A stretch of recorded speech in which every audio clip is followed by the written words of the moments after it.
नमस्कार मित्रांनो, भारताला दोन्ही बाजूंनी चक्रीवादळाचा वेढा, तब्बल 17 राज्यांमध्ये होणार अतिवृष्टी। तर मित्रांनो, ही संपूर्ण बातमी आपण जाणून घेऊया। तत्पूर्वी आपल्या चॅनलला नवीन असाल तर चॅनलला सबस्क्राईब करा।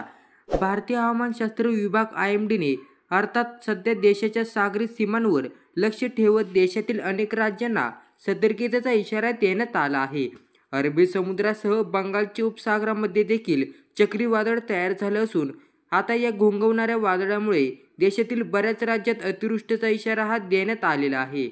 IMDने जारी केलेल्या माहितीनुसार अरबी समुद्रात चक्रीवादळाची निर्मिती झाली असून असना असं या चक्रीवादळाचं नाव आहे।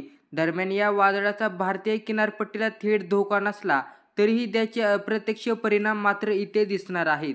गुजरातमध्ये झालेल्या अतिवृष्टीनंतरनं अरबी समुद्रात कमी दाब क्षेत्र झालं होतं आणि या स्वरूपात असना चक्रीवादळ या रूपांतरात झालं आहे। 1976 नंतर ऑगस्ट महिन्यात अरबी समुद्रात पहिल्यांदा चक्रीवादळाची निर्मिती झाली असून या वादळाला पाकिस्तानने असना असं नाव दिलं असून हे चक्रीवादळ सध्या कच्छ किनाऱ्याजवळ भुजपासून 190 किमी अंतरावर असल्याची माहिती मिळत आहे। दरम्यान भारतीय किनाऱ्याला कोणताही धोका नसून ते चक्रीवादळ पश्चिम वायव्य दिशेने भारतीय किनाऱ्यापासून दूर जाण्याची शक्यता आहे। हवामान विभागाच्या इशाऱ्यानुसार वादळाच्या एकंदर प्रवासादरम्यान ताशी 63 ते 87 किमी इतक्या वाऱ्या वेगाने वाहणार आहेत। अरबी समुद्रातील चक्रीवादळासह मध्य आणि लगतच्या वायव्य बंगालच्या उपसागरावर कमी दाबाचे क्षेत्र तयार झाले आहे।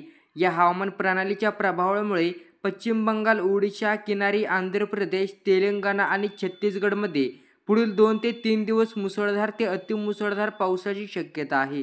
हवामान विभागाने गुजरात, छत्तीसगड, मध्य प्रदेश, गोवा, महाराष्ट्र, केरळ, कर्नाटक, आंध्र प्रदेश, तेलंगणा, तमिळनाडू, उत्तर प्रदेश, हरियाणा, चंदीगड, पंजाब, दिल्ली, राजस्थान आणि जम्मू काश्मीर राज्यामध्ये मुसळधार पावसाचा इशारा देण्यात आलेला आहे।